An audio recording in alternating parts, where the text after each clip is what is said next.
My name is Nick Hartzell. I'll be giving an informative speech about the maintenance of vehicles. Come on, work. Okay. What are a few things that everyone should know how to do to their car? A few are how to change a tire, how to change your oil, how to check fluids that go in your vehicle, and what warning lights mean. How many of you know how to do any of these things? Or all of them? Well, I'm here to teach those of you who don't how to. How do I know? My father was a mechanic while I was growing up, and the whole time that I was growing up, I'd work on vehicles with him because he did all his own maintenance on his cars. And I, as a mechanical engineer, I find it fascinating to take things apart and figure out how they work and just put them back together and do all that stuff. Why is it necessary to know these things? Some of you may think that these things aren't necessary to worry about, but I've always gone by the general rule that nobody takes better care of your stuff than you will. So that's why I take care of it. That's why I do all my own maintenance on the vehicles if I can. Nobody wants to be on the side of the road having to work on their car, but according to Active Tools, approximately 7 tire punctures happen every second, which adds up to 220 million flat tires in America every year. Who's to say you won't be next? The benefits of changing your own oil, you know what goes in your engine. There are many different brands and qualities of oil. You can pick what you want at your local auto parts store. A lot of them work better than others, so they say. And if you're knowledgeable about it, you can ensure nothing important is over tightened, like the oil filter that can lead to a gasket leak, which will make your oil leak out of your engine. It's good to check your fluids frequently because there'll always be a time where you're out of washer fluid and the biggest, juiciest bug possible comes up and hits you right square in the windshield. So that can be annoying if you don't check that frequently. Your oil should be checked every few hundred miles just to make sure nothing's leaking, make sure everything's good. And but on most cars, the other fluids you don't really have to worry about because they're made almost permanently. Like the engine coolant, transmission fluid and stuff, that comes after 150,000 miles. You shouldn't have to worry about that mainly. Now I'll take you into how to do things. If it'll work. Oh my gosh. Okay.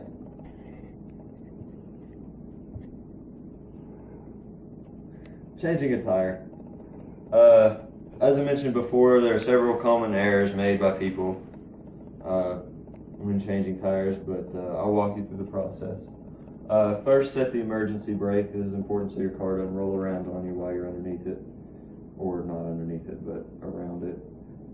Loosen the lug nuts with the tire on the ground. It makes it easier so that it doesn't wobble around on you.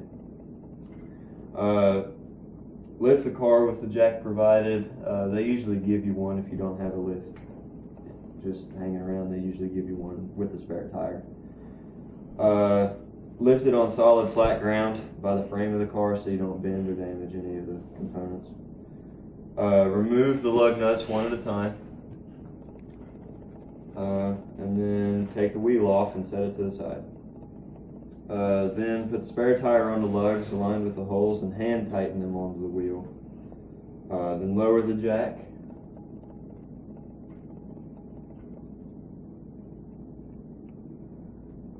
Lower the jack and tighten them one by one, but what you want to do is take the lugs, and if you tighten the top one first, you want to tighten the bottom one second, and then make like a star pattern as you're tightening them, which makes it not get off kilter, which can ruin your alignment if you do it in a circle or in another pattern. Doing it by the star pattern makes it even as you're tightening it. Well, I'm glad we made it to that. Be careful not to over tighten the lugs because you can also ruin alignment like that. It's best to use a torque wrench if you have one, but if not, just make sure that they're tight enough that just don't crank them over with all your weight and stand on the lug wrench.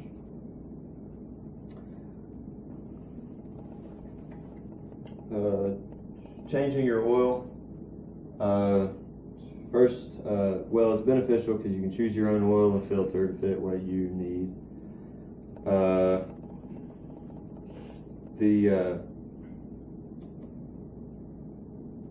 steps for changing are: first, you buy the oil and filters necessary at your auto parts store. Lift the car if necessary. I know some people have trucks and you can just easily get underneath them if they're lifted and stuff, but if you have a car like I do, you'll have to lift it to get underneath it. Don't trust hydraulic jacks when you're underneath it. You want to put either blocks underneath it or something stable that won't leak out and bleed, so that it doesn't lower while you're underneath it. You want to set a bucket underneath to catch the waste oil and remove the plug from the bottom of the oil pan to drain the oil into the bucket. Drain it completely and then replace and tighten the plug. Or what'd your computer do? It died, didn't it? No, you hit the power button. Did it? Jeez. Technology is wonderful. Thanks. I think we'll be doing this on Saturday.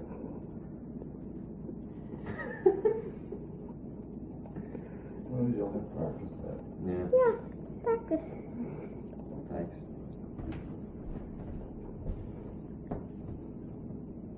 Okay, remove the used oil filter. You want to check with your auto parts store or the owner's manual. The auto parts store is usually really accurate on what they need to get the right size oil filter. There's always different sizes depending on what car you have. And then you want to make sure that you get the right amount of oil in there. Underfilling will increase the amount of wear on the engine, cause your engine to overheat. Overfilling could blow gaskets like the head gasket, and that can be really bad. Once done, replace the oil filler cap. And dispose of the used oil at your local auto parts store. That way it doesn't go into the environment and kill sea turtles.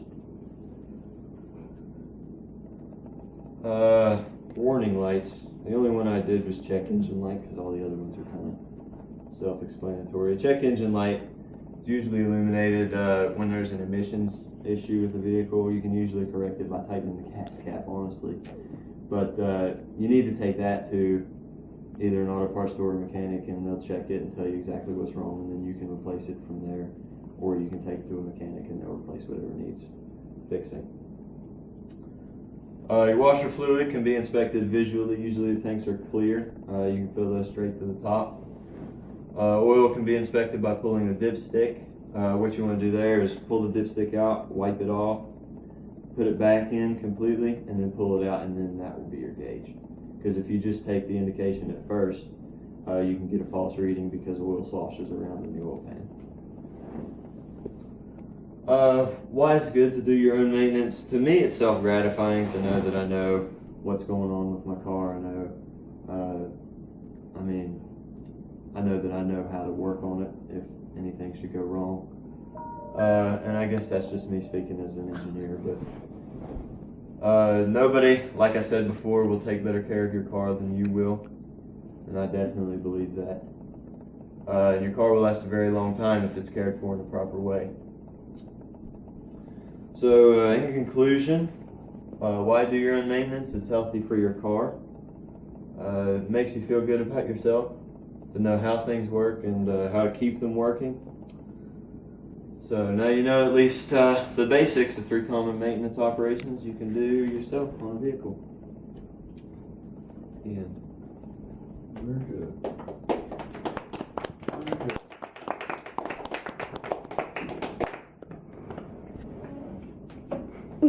all right, Jack, you're up.